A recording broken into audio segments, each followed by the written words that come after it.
شادم به خیالت که ز تابم بدر آورد. از کشمکش حسرت خوابم بدر آورد.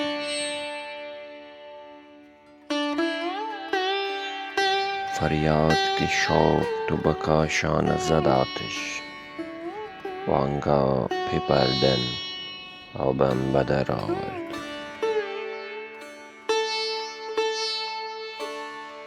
رسوایی من خواست مگر که این همه سرمست، دور فلک از بزم شرابم بدر آورد.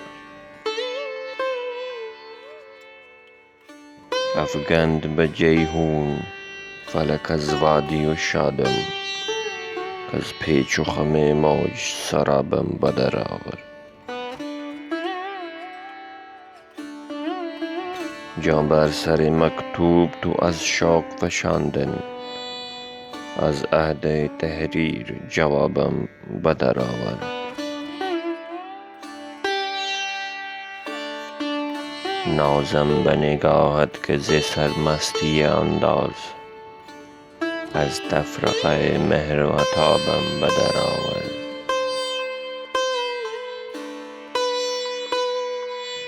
ساقی نگه تا بشناسم ز چه جام است، آن باده که از بند حجابم بدر آورد.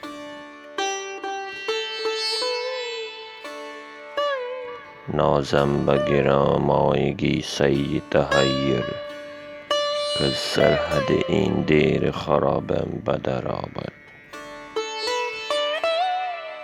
آن کشتی اشکسته ز موجم که تباهی، افگند در آتش گر از آبم بدر آورد.